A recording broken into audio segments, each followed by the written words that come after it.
knock. Hi. Hello and welcome to Knock Knock Hi with the Glockenfleckens. I am Will Flannery, also known as Dr. Glockenflecken.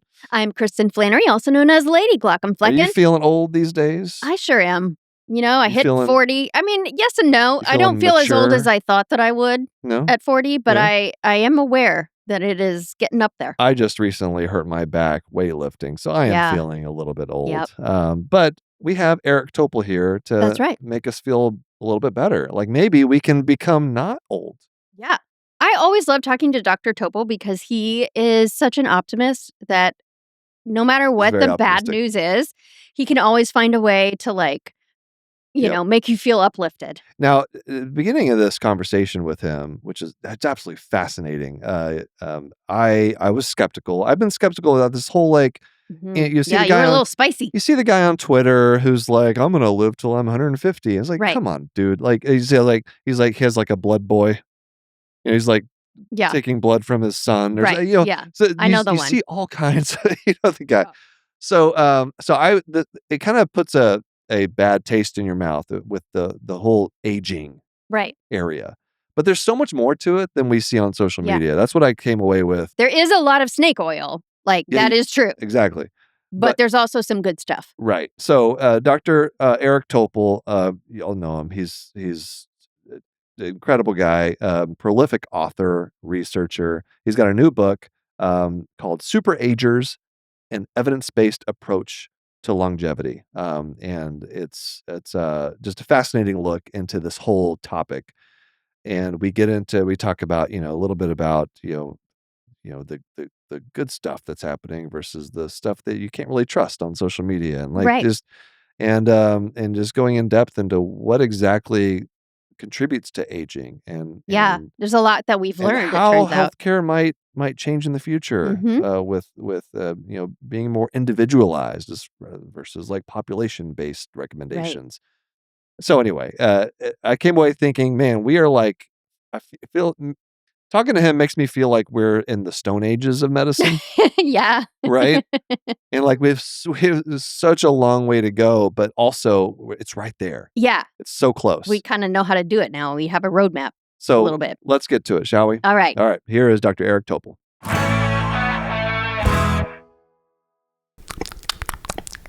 What you doing there, buddy? I'm so glad you asked. Oh. I'm being a Demodex. Oh, are you? Yeah, that's what they sound like. Those little mites? Uh-huh. If you put a microphone in front of them, I'm sure they would probably, most likely, maybe sound like that. You think so? I don't really know. Oh, well, let's see how much you do really know. Oh, you're going to quiz me? Yeah. Let's do it. What are the only two main species of Demodex mites found in humans? Type 1 and type 2. Close. Demodex folliculorum, which are found in the eyelash follicles, and Demodex brevis, which are found in the meibomian glands. Okay, sure. Yeah. Okay, next one. Next question. Okay. Why do people with Demodex blepharitis often feel itchy eyelids first thing in the morning? I know this, and because they avoid light and come out at night to mate. Oh. Yeah, they're mating on your eyelids while you're sleeping. Super. How does that make you feel? So gross. And so people wake up with that itchy, irritated feeling because they've been moving around in the eyelash follicles all night. Mm-hmm. Yeah. Yeah. Great. I'm surprised you even brought that up. I know. I'm just trying to get used to these mites since Demodex blepharitis is such a common disease and we keep talking about them. And that's a big step. Thank you. There's a prescription eye drop, though, that's available for Demodex blepharitis. Yes. To learn more about these mites and Demodex blepharitis, visit miteslovelids.com for more info. Again, that's miteslovelids.com to learn more. This ad is brought to you by Tarsus Pharmaceuticals.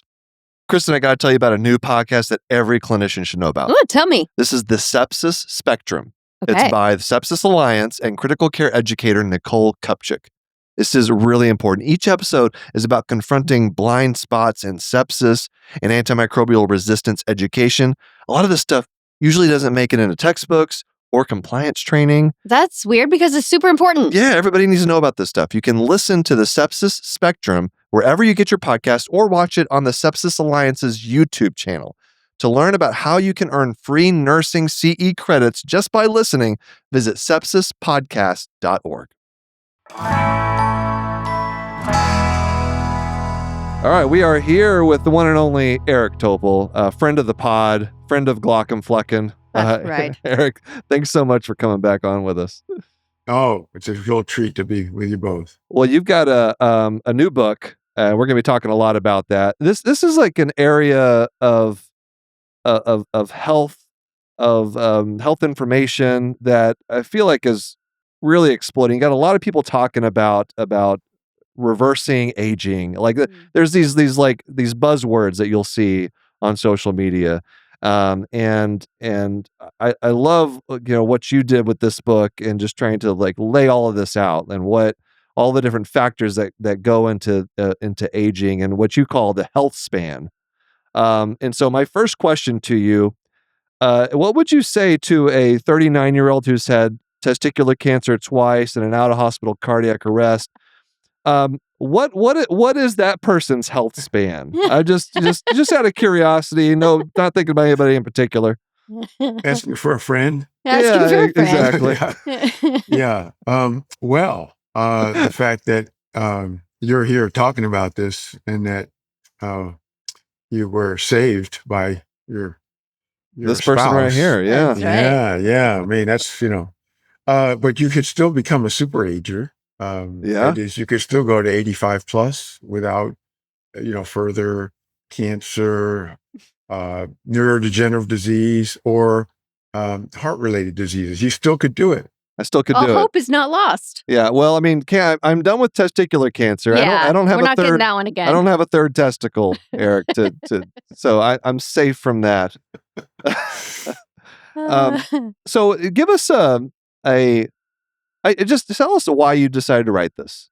Let's start there. Yeah, there were a few things that contributed. So for one, we had done this really big Welderly study, investing 7 years of gathering 1,400 people who are over age 85, average age 89, never been sick, no medication.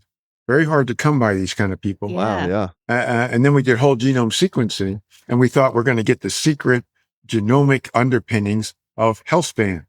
And what we got was basically nothing. It was the same as the elderly, the people 65 plus, match for age with all these things, cancer and Alzheimer's and whatnot. So it said, this is not so simple as a genetic story. Now, some of these had family patterns, but most of them were like Mrs. Lee Russell, who I present my patient in the book, who, she's 98, she's amazing. And all her relatives, her parents, her brothers died in their 50s and 60s. And they're like the last person standing. So that is yet another reflection that it's not just in our genes. Right. So that's, I think, what is liberating here, that a lot of what we can do here is not programmed, embedded in. I mean, a lot of this is our lifestyle and especially our immune system, paying much more attention to our immune system. In what way? Well, it's the immunosenescence, these immune cells that get basically dysfunctional, don't protect us as we get older. Now, you two are really young, but I'm talking about people like me, We're not as young as we'd like to be, Dr. Topol. Well, that's pretty widespread. Yeah. Right. I'd like to be your age or younger. But no, it turns out in older folks, 60 plus, you see this immunosenescence with immune protections down and dysfunctional, and then leading to inflammaging, which is basically... I love your languaging, and that's welderly, elderly, and now inflammaging. Tell us what that is. So basically the immune cells, they're putting out all these cytokines and chemokines, all these things that are attracting big time inflammation, which is untoward. So it could be in the wall of an artery where you get atherosclerosis or heart attack, or it could be in the brain reacting to these proteins like beta amyloid and tau, or it could be that it's allowing cancer to propagate. That's how we get in trouble with these three big age-related diseases. It seems like the immune system is like in the healthcare research space a lot these days. Is that accurate? Like, are we learning more about that we didn't used to know? Yeah, it's really exciting because, as you know, in the clinic, we can't even measure the immune system. We have this cockamamie ratio of the neutrophils to the lymphocytes. that's it. I mean, there's no way to tell about B cells and T cells and antibodies and the whole works. And it's a very complex system. But recently, as of end of 2023, this guy who's Tony Whisk-Corey, a brilliant scientist at Stanford, he basically discovered organ clocks.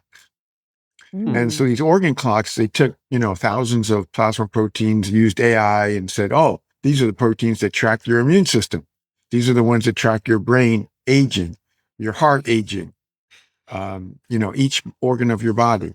And so actually now there's a new paper that's showing, for example, the immune system or the brain clocks are the most important for health span. And like another example is women in menopause who took estrogen, their immune system shifted to a much younger immune system. Interesting. Yeah. So they avoided immunosenescence and inflammaging. And, so that, we're learning so much because we now have a way to measure the immune system through its proteins. We're going to have even more direct ways to measure it. But as I review in the book, that is what appears to be the reason why people have extraordinary health spans. And it fits into the model. Like, what do you eat? Your exercise, your sleep, your environmental exposures, everything fits into this inflammation immune system model that gets us into trouble or keeps us really healthy for a prolonged period. So we have research, like high quality research that shows that exercise, nutrition really does play a role in this, because obviously, like I, when you go through medical education and training, you're like taught to be skeptical about stuff like this, and so every time I see, talk about reversing aging or age clock, stuff like this, I'm always thinking, well, these people that are super agers, like it is genetics. It's got to be genetics. Yeah. But this is like just hearing you talk about. This is the first time I'm really like convinced well, that it might be something else. I don't know if I'm convinced yet, honestly. Like because even like immunosenescence, like you'd think that genetics play a role in that as well, right? Well, no, you're making a good point because you don't see it in the DNA. Okay, so in order to understand a person's immune system, you got to do perturbations, you got to make special measurements. And so you won't see it in a genome unless they have some rare immunodeficiency, mutation. So yeah, there may well be a heritable story here, but it isn't the one we thought. Yeah, that gets into the omics piece of your book, right? Is that what you're talking about? Yeah, exactly. That, between the genes, there's a protein, and we're not talking about protein craze eating. That's another story, overdose of protein. But there's a protein craze right now because of this ability to measure like 11,000 proteins in a milliliter, 2 milliliters of blood. Right. Wow. Inexpensively. And that's how we're learning a lot of this stuff, because we never had a way to look into a person's, all their organ systems, their immune system. And so that was another reason why I wrote the book is, hey, you know what? There's a lot of complete BS out there. There's pseudoscience. Right. There's longevity clinics and longevity companies and anti-aging supplements and so much bunk out there. But there's also some really exciting science of aging advances that really make us relook at how the process of aging in our body. How do you navigate that? Because like you said, like everybody has got a supplement. Everybody has got, boost your immune system, whatever. And this is all, I feel like that really is a detriment to some of like the real work that's being done. Because the general public won't be able to distinguish. I mean, even the educated public. It's hard to distinguish. For people. Well, the glaucomflecans don't have a supplement they're hawking. Right? We do not. No. There you go. We never will. That's how you tell. Okay, if you have somebody hawking a supplement, then they're not credible because none of them have any data to support them. And furthermore, some of them are taking rapamycin. Rapamycin, as you know, is a potent drug used for transplant rejection. Now, they don't know what dose. There are all these leaderboard of rapamycin takers. Some of them are taking this dose every day, every week, every this and that. No one knows the dose, but the point is, if you don't know We can't measure the immune system. You could be really immunosuppressed from a low dose. It's so highly variable. So it's dangerous. And people, that's another thing, is supplements, these clinics, rapamycin, all these things that have no data to support their safety, no less their benefit. But on the other hand, there's a bunch of really interesting science, biotech companies that are trying to reverse aging. It's a very aggressive reverse aging. That carries a lot of risk, but at least it works really well in mice. Yeah. We don't know about it in people, but that is another reason why there's a lot of excitement in the field, because you could reprogram cells, or you could get rid of these senolytic senescent cells. There's a lot of approaches out there that maybe one of them will click. Maybe we'll be able to reverse aging someday, but that's not imminent. Okay. I think a lot of people are interested right now in the nutrition side of things. You hear a lot, obviously, with RFK Jr. and the MAHA things that he's doing. So tell us how nutrition plays into this, and what's your takeaway with nutrition and aging? It's big. These 3 diseases take 20 years to manifest from, they're incubating. That's one common thread that a lot of people don't realize. And so how we eat over the course of our lives, particularly starting younger, has a way to keep inflammation down. And so an anti-inflammatory diet, like the Mediterranean diet, mainly plant-based, that has been validated in not just randomized trials, which are unusual, long-term randomized trials, but also this amazing study recently of 105,000 people followed for 30 years. And only 9% reached 70 with no age-related diseases. And those 9%, what do you think they eat? Yeah, Mediterranean diet.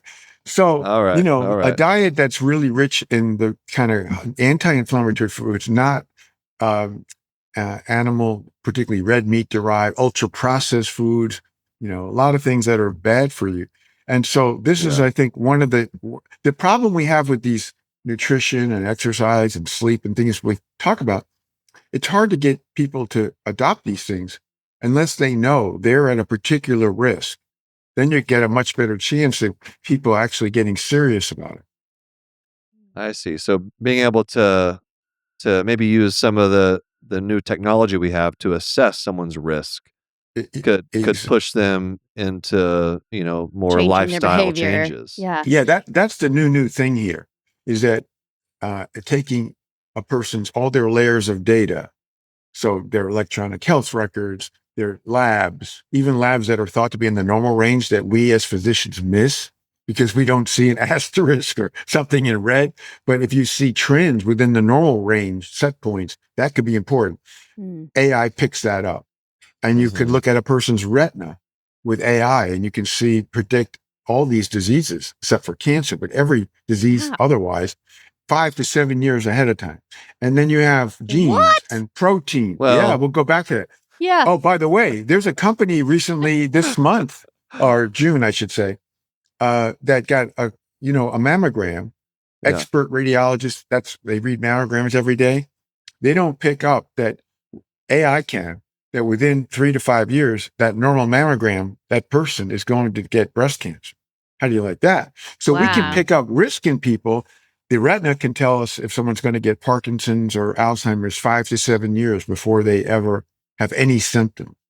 And then you have AI that assemble the genes, news to me. Proteins. Yeah. So that's why I wrote the book, really.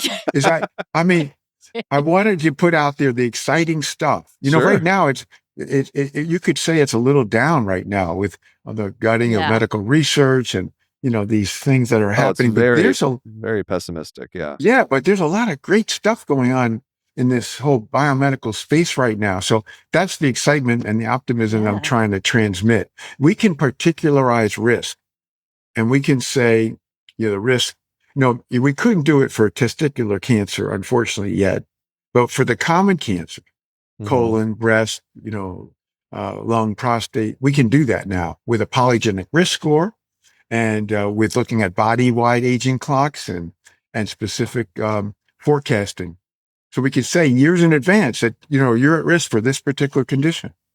That's incredible. How is this work being done? Because obviously this is not just like you can't go into your primary care office and where do you go and get the so where is are these you like have to be a research subject? Are these randomized trials? Like where is this coming from?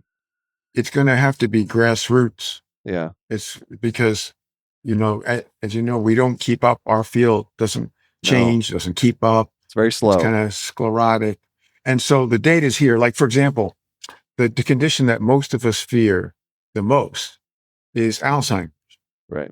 And now we have this incredible breakthrough test to add to the mix. So let's say you have a family history, or you have this ApoE4 allele, which about a fourth of us have, or you have a polygenic risk score for Alzheimer's.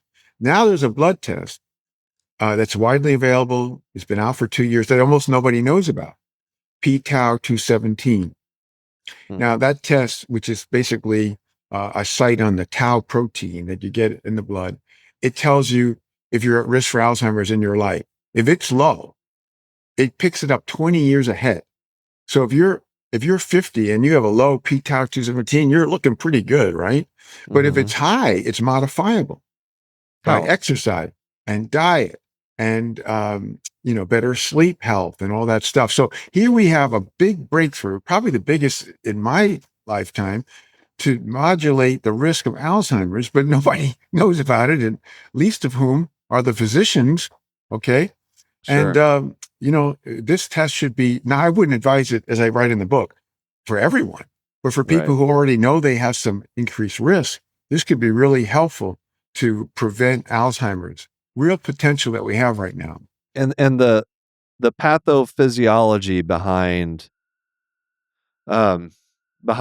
nutrition, sleep, exercise, whatever it is that is able to modify that risk is just decreasing inflammation.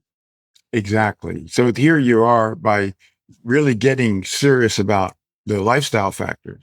Right. And there will be medications too. Like, for example, as you know, the glucagon-like peptides, GLP-1 family of drugs, they're now in big time Alzheimer's trials, which will report out later this year.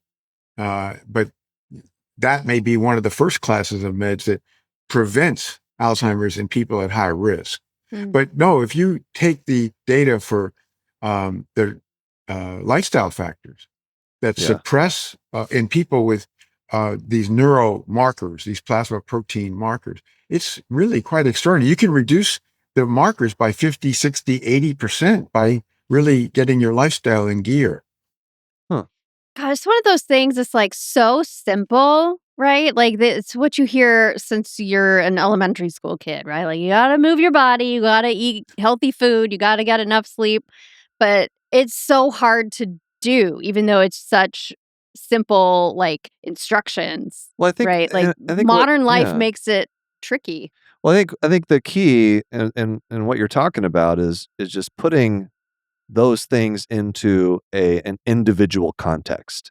Yes. Yeah, like, personalizing for you, and health. as opposed to just patient comes in, you check their labs, you look at the medicines they're on, be like, okay, well, we need you to stop smoking, we need you to exercise 3 times a week, 20 minutes, 3 times a week. Eat less fat. That's all just very general, right? That's something that okay, you can read that in a textbook. But the new thing here, it seems, is just like you are applying that to this person's biology, this individual's biology, which that's incredible that we can do that. It is incredible, and you've nailed it. And there's another dimension to this. So before recently, when we had these organ clocks and these other protein markers, biomarkers, we could say you had a risk, like polygenic risk. You have a risk of colon cancer, higher risk, or you have a higher risk of heart disease. But now we can say when, which we never had that before. For the AI can project, if let's say you have 2 p-tau 217 measurements, it's going to tell you when you're going to start having mild cognitive impairment if nothing is done. The natural history. So it can predict the natural history So it's very precise, accurate medical forecasting. We never had this dimension of time, specificity, individualization. This is really unique. How accurate is that though? Because I mean, I'm assuming this forecasting is relatively new. And so, where it's kind of projection at this point because patients haven't maybe reached that time frame. Right. So we are going to have to do some prospective studies to nail some of this down. Yeah. So it's ripe for that. Right. But at least you can see through it. Like, for example, the exercise studies in people with p-tau 217, you see such a marked reduction.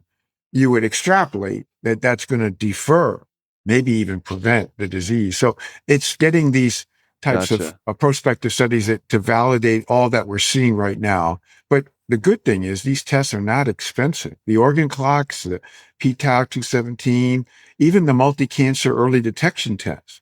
Now, you've probably seen all this stuff about get a total body MRI. Yes. Yeah. And you've probably seen it, which is ridiculous because it could make things much worse when you have something that is an incidental finding that gets a rabbit hole. You got to get a biopsy. Then you have bleeding in your liver and or collapse lung. Anyway, before you need a total body MRI, if you are high risk for cancer and you have, for example, other evidence that something is going off track, it could be your immune clock. It could be a particular organ. Then you can get a blood test, multi-cancer early detection test. And that's a lot better to pick up cancer microscopically.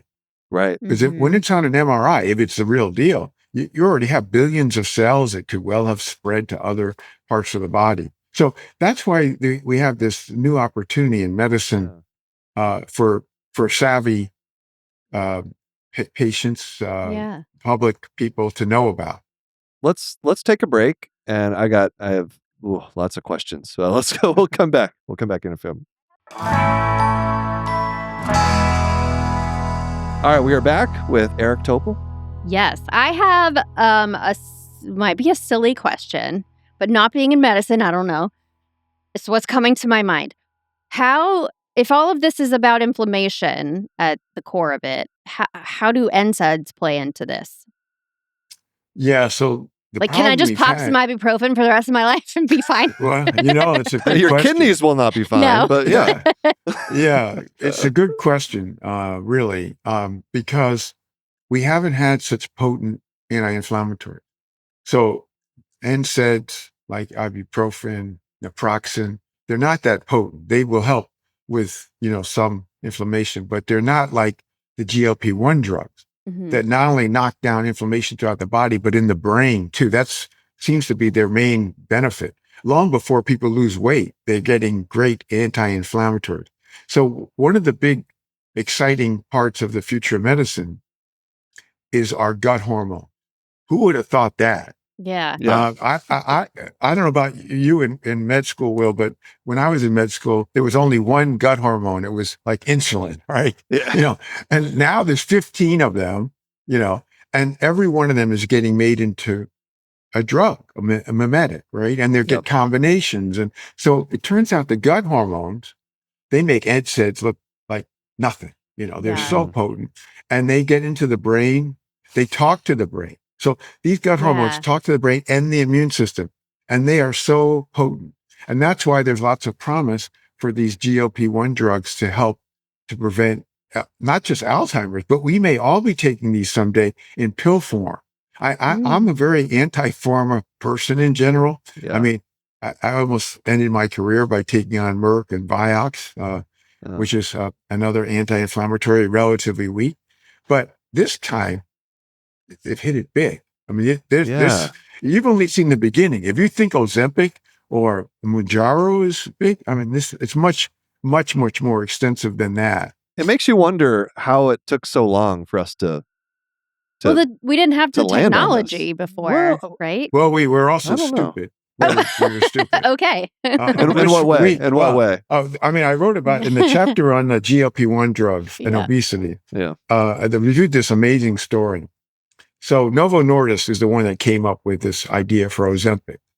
But these drugs have been around for 25 years. They were only used in diabetes.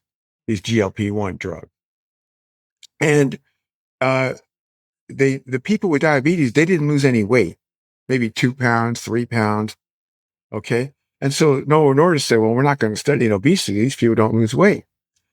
So there's this scientist, Lotte Knudsen at Novo Nordisk, who we gave the Breakthrough Award for Science magazine. And we had to find out, was she really the one that did this, right? And she did. We had to get all these Danish translations, and she was the one.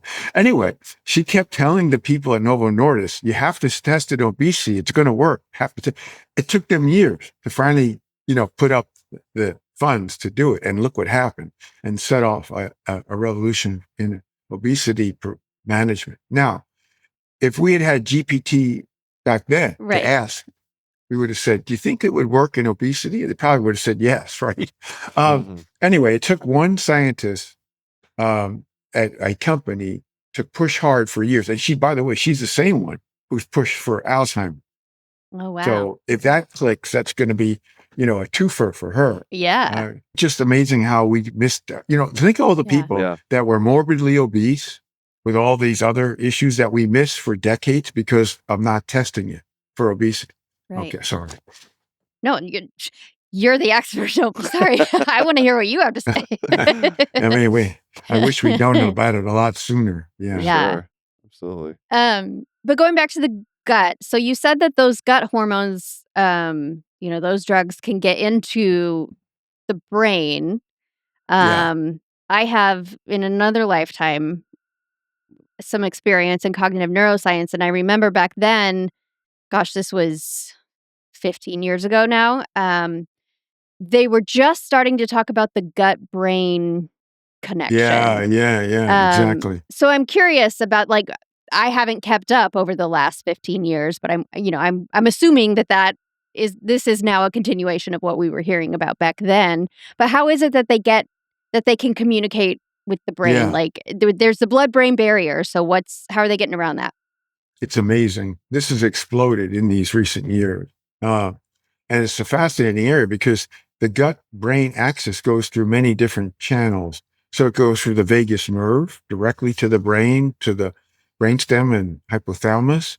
It goes through hormones, and it can actually signal the hypothalamus pituitary axis, cortisol. Then there's the gut microbiome. Mm-hmm. The gut microbiome has all these metabolites. They can get into the brain, cross the blood-brain barrier directly.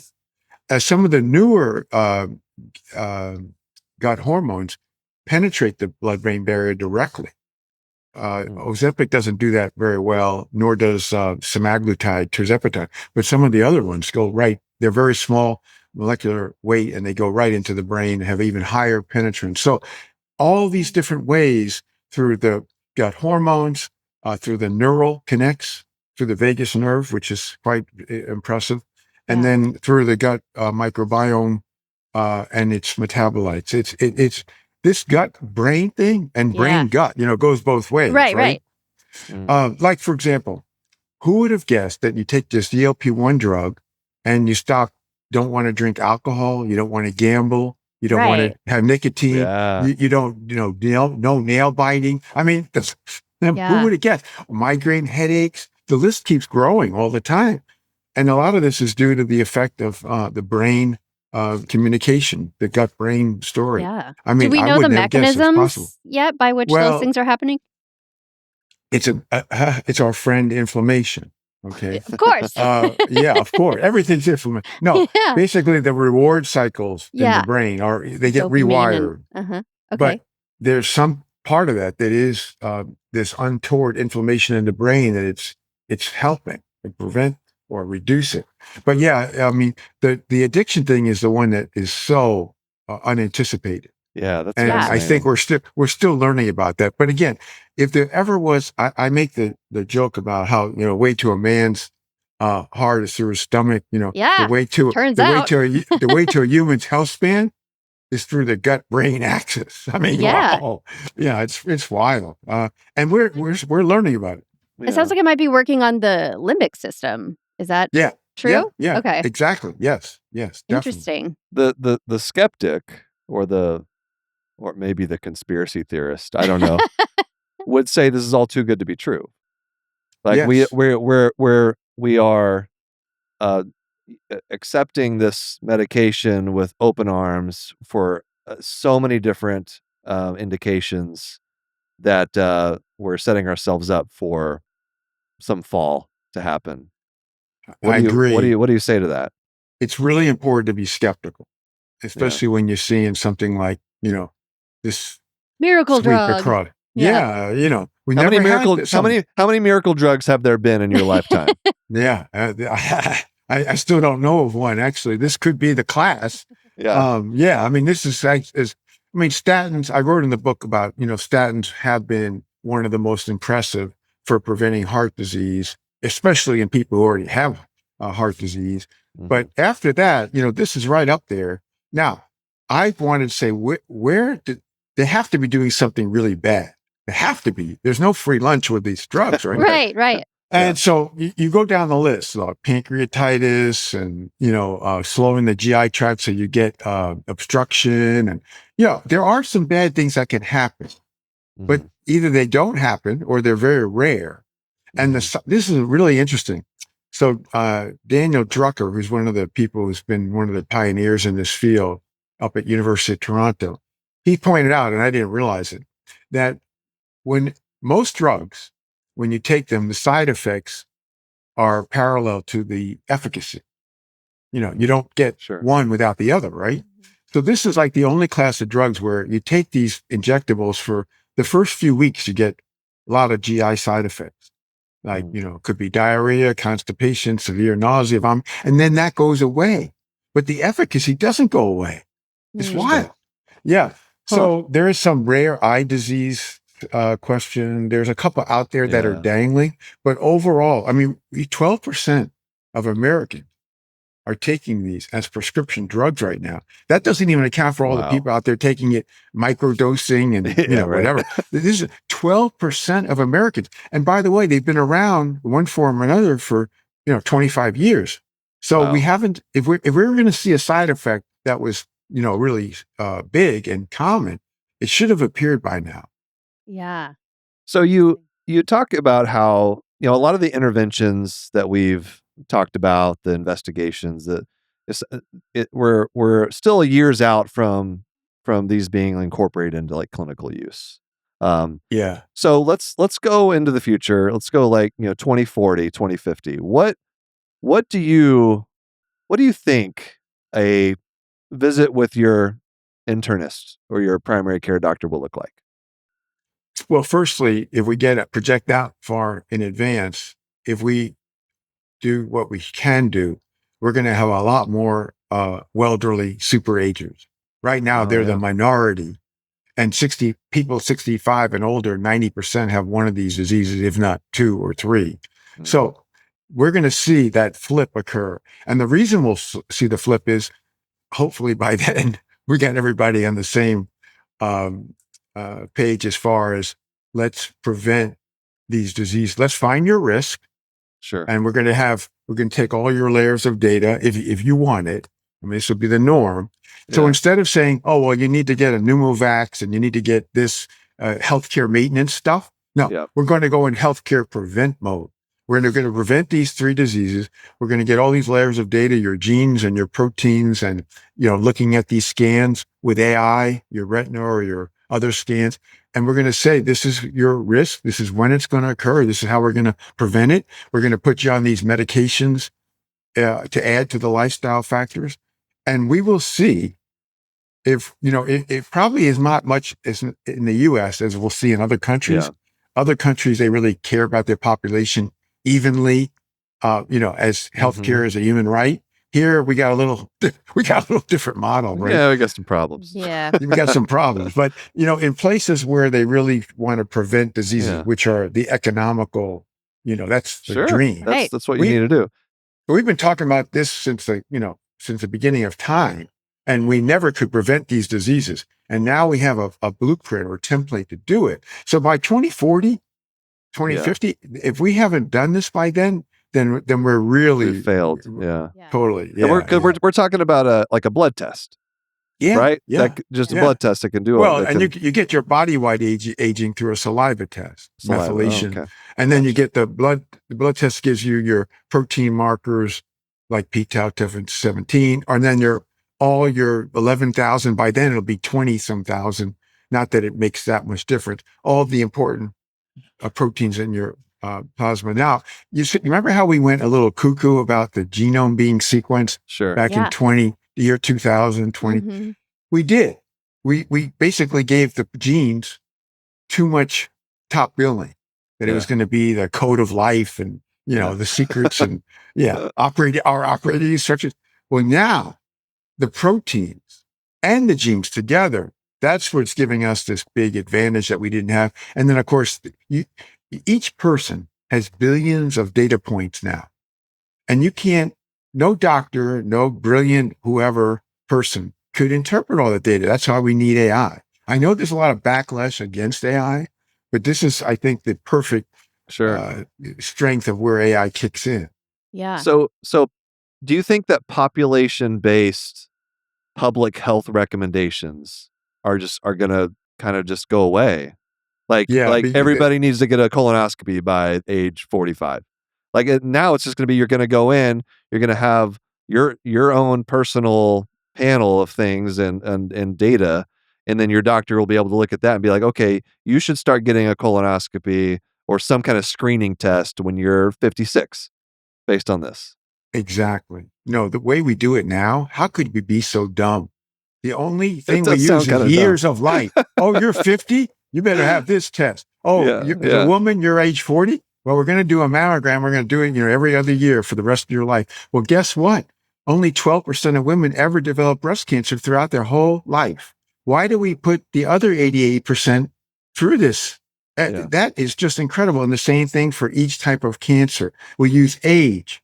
Well, as you know, we got people now in their 20s and 30s that are developing colon cancer, breast cancer, like we've never seen before. Well, we should be able to pick those people up too. Shouldn't be age as the singular criteria. It's just amazing. Yeah. So, speaking of 2040 and 2050, you said if we haven't done it by then, that leads to a question though, which is much of healthcare research and funding right now is being dismantled. So I mean, nobody can predict the future, obviously, but how do you see that playing out with all of this? Like, is that going to put us back where maybe by 2040 and 50, we're still kind of in the same place because we're just going to have to play catch up in the 20 years between? Or what do you think? Yeah, it's a great question. I'm very worried about it. Yeah. I think that, our problems are largely U.S. Confined, and there's a whole world out there that could, chase these things down and do the validation that we need to, really show that this is the way to go. We'll probably go and get it done. I've always been an optimist, and I'm thinking the situation we're in right now, which is pretty desperate, 40% reductions across all the board for biomedical research, it's going to slow this down, undoubtedly. Yeah. And I'm still trying to figure out where all the $20 billion out of NIH, where's that going, But if we prioritize this, still, we have the means to be able to get it done. If we get philanthropy to kick in, we have these billionaires who have invested in these companies to reverse aging. When they were young, they wanted to be rich. Now they're rich, they want to be young. Yeah. So if they want to do that, instead of just investing in a company that's going to make them a lot of money, invest in doing this. But I hope that we'll figure out a way to do this here in the U.S. Because it is so exciting. I mean, in my long career, I've never seen anything as so propitious and exciting in medicine as preventing the diseases, which we were incapable of doing. And actually, I think this could be the biggest contribution of AI ever. This is like a new frontier opportunity for AI. That's why Demis Hassabis and Jeffrey Hinton and a lot of the leaders of AI endorsed the book and have really gotten excited, because they were thinking of it, we're going to discover new drugs.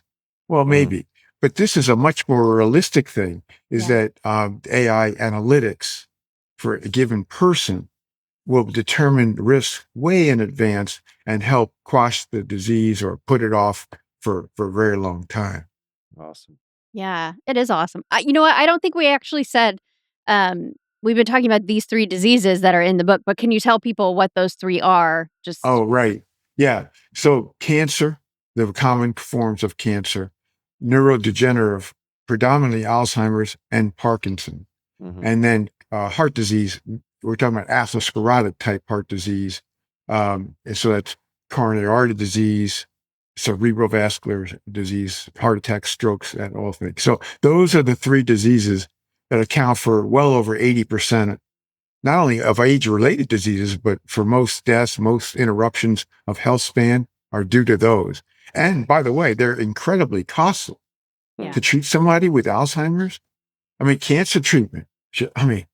Yeah. Right. Treating somebody with heart failure.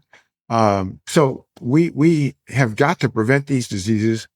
And for now, once we have this big chance, I hope we'll follow through. Yeah. What does it show for idiopathic cardiac arrest? Just curious. Yeah. Well, I don't know. Yeah, that's a tough one. For a friend, another one. Yeah. So arrhythmias, there are some that are genetically, like the sodium channel, SCN5 is one that is associated, and long QT syndrome. So we know a bunch of genetic conditions that can account for sudden cardiac arrest. But we still need to learn more about that, right? Yeah. But again, atrial fibrillation is the most common arrhythmia. And while it doesn't cause cardiac arrest, it's a big factor for stroke. Yeah. And now we know the genetics are really potent for predicting atrial fibrillation and the lifestyle factors. A lot of people don't know that if you're at risk for atrial fibrillation or you've had it, losing weight, getting lean is like one of the greatest things you can do. So we're learning still. I think we're done better on atrial fibrillation because it's more common and a big genetic determinant. And we need to do better for sudden cardiac arrest. Yeah. Ventricle is the one I'm interested in. Yeah, I know it. I get it totally. I get it. I mean, now we have a remedy in terms of a ICD, but we don't have a good prevention, which we really need to have. Yeah. Right. Interesting. Yeah, there's the, talking about the funding and like how are we going to keep pushing this forward? Obviously, like tech has a vested interest in building this up and going forward with this. And to your point, Dr. Topol, you'd hope that these billionaires would also be interested in making sure we have like validity, scientific data to show this is worth pursuing. This is a direction we need to go because the data supports it. I mean, that would just make it a better investment, right? Yeah. You would think so, but I mean, that's also very costly though. And so there's going to be some, I don't want to say altruism in that, but just a part of the greater good is to make sure that we study these things well enough. And maybe that's a little bit outside the wheelhouse of the VC companies and you're bringing up an essential point, and this is another outgrowth of the science of aging, which is exciting because these companies that are doing cellular reprogramming and senolytics and stem cells and all these other things to try to reverse aging. Well, how are they going to get approved? Are they going to, wait 10 years? And you talk about investments in clinical trials. Now, it turns out these same markers and proteins, these clocks, organ clocks and markers, if you can show that you radically change the age of that organ of interest, or the marker like the p-tau217, that would probably make it for regulatory approval. It's like LDL cholesterol. If you lower that substantially, that would reduce heart disease. So I would think that we could do trials and get the answers in a year or two for prevention. You basically, it wouldn't say you prevent the disease, but it provides surrogate evidence, because otherwise you're talking about following patients for many, many years. And sure, we should do that too, but it makes for very expensive clinical trials. We could get the answers quickly because the metrics of aging, that's where the big jumps have been. Most people are saying, oh, well, the big jump is we can reverse aging in a mouse or a rat. And I'm saying, oh, well, that's nice. But what about those mice that get cancer when you reverse their aging? Whereas here, we're not introducing risks. We're actually just looking for, can we change the clocks? These clocks are so informative. And I think it's one of the biggest breakthroughs in our aging of science is that people aren't paying attention to the clocks. Well, if you change the organ clock for the eyeball and you start making me do cataract surgery on people who are like 110, I don't know how I'm going to feel about that. But, it is what it is. It's fine. Yeah, I think ophthalmologists are pretty safe for all this. But, everyone's what did you ever think, though, that the retina? Yeah, I was going to ask about that. What is it about the retina? Wow. Like, what's going on there? There's been a lot of work. Eric knows more about it than I do.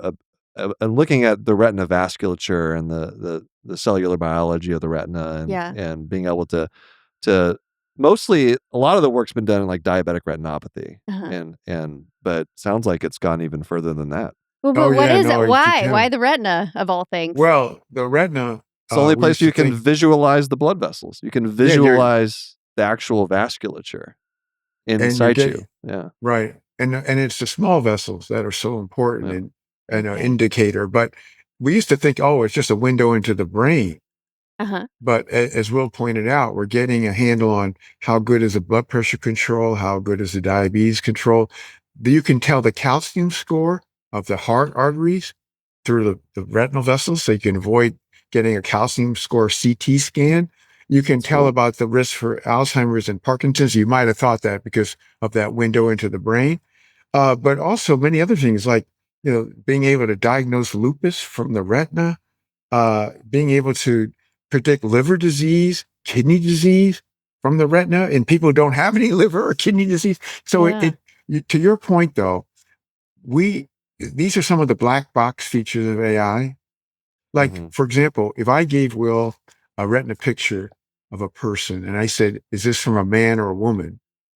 Your chance of getting that right, even though you are an expert ophthalmologist, 50%. 50%. Just chance. And AI gets it 98%. Oh, come on. Wow. Yeah. It sees things we don't see. It's superhuman. Yeah. And we want to take advantage of its superhuman features, Yeah, for sure. Amazing. Well, this is blowing my mind. I know. We could keep talking for hours, but Eric, we'll stop here. Your book, Super Agers: An Evidence-Based Approach to Longevity. Fascinating stuff. So everybody go check that out. And we really appreciate you coming on. Well, I can't imagine a more fun conversation than with you too. I always get a kick out of it. So thanks for having me again, and got to keep in touch with you. And when are you doing your next graduation speech? I don't know. Yeah. Not until maybe next year. Listen, but I had to do one this past May. At Mount Sinai. Oh, and I went back and reviewed yours, but I just can't be you. I mean, I can't introduce myself as a TikTok doctor and all this stuff. But mine is so boring. You're the AI doctor. What are you talking about? Wear a costume. Wear a costume. It helps.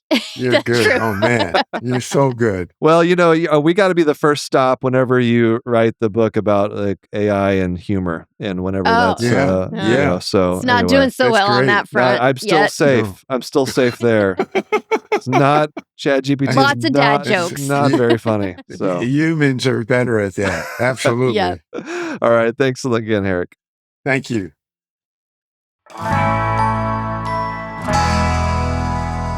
Well, there's some optimism for you. Yeah. We were just talking about how all the healthcare news is awful, and then here comes Dr. Eric Topol to save the day. I know. It is interesting to hear. It's so easy to have like a down opinion on like the anti-aging stuff because it comes through the filter of social media, and it's a bunch of garbage mostly. So hearing like someone who's more on the inside and knows in the actual science and research, who's really dealing with the science of it, it makes me more hopeful for all this aging stuff. It's all about inflammation, man. I know. Inflammation. Tell us what you thought. If you have any thoughts on this topic, you can reach out to us by email, knockknockhi@human-content.com. Visit us on our social media platforms, Human Content Pods. It's where you can find all the Human Content podcast offerings. Thanks to all the great listeners leaving feedback and reviews. If you subscribe and comment on your favorite podcasting app or on YouTube, and give you a shout out at Jim Belter2 on our YouTube channel said, Kristen, you aren't old. You're just mature. Oh, thank you. Is that better? I'm not sure. The way to tell if you are old is when you can't have fun anymore. Oh. There you go. Okay. So stay young. Have fun. Full video episodes are up every week on our YouTube channel at Glock'emfleckens. We also have a Patreon. Lots of cool perks. Bonus episodes where we react to medical shows and movies. Hang out with other members of the community. Early ad free episode access. I ran out of air. Out of breath. Interactive Q&A, live stream events, much more. Patreon.com/Glock'emflecken. Speaking of Patreon community perks, new member shout out, Barbara W. Barbara, woo-woo. Hi. Thanks for joining us. We'll find a job for you. It's something. It's always something fun to do. Yeah, we need an artist. Are you an artist? Are you a cook? We could also use a great chef as part of our community. We need someone to cook us the Mediterranean diet food. Absolutely. Shout out to all the Jonathans, Patrick Lucia C, Edward K, Marion W, Mr. Granddaddy, Caitlin C, Brianna L, MP Cole, Mary H, Keith G, Parker, Muhammad L, David H, Kaylee A, Gabe, Gary M, Eric B, Marlene Scott, Marlene S, Scott M, Kelsey M, Dr. Hoover, Sean M, Hawkeye MD, Bubbly Salt, and Shawnee D. A virtual head nod to you all. Great Patreon roulette time. Random shout to someone in the emergency medicine tier. Joshua G. Thank you for being a patron. And thank you all for listening. We're your hosts, Willie Kristen Flannery, also known as the Glock'emfleckens. Executive producers are Will Flannery, Krista Flannery, Aaron Corney, Rob Goldman, and Shanti Brooke. Editor and engineer Jason Portiz. Our music is by Omer Binsby, who's the most important part of this episode. To learn about our Knock Knock Hi's program disclaimer, ethics policies, mission verification, licensing terms, and release terms, go to glock'emflecken.com or reach out to us, knockknockhi@human-content.com with any questions, concerns, or fun medical puns. Knock Knock Hi is a Human Content production.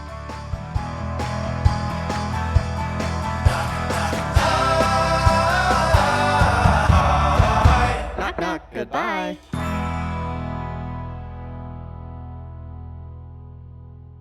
Thanks for watching the episode. You can find more on that playlist over there. If you prefer to listen or you just had your eyes dilated, you can binge full episodes wherever you get your podcasts. Or join the party over on Patreon, where you get early access episodes, hang out with us, get lots of exclusive bonus content. Hope you subscribe, leave a comment below. Let us know what you think.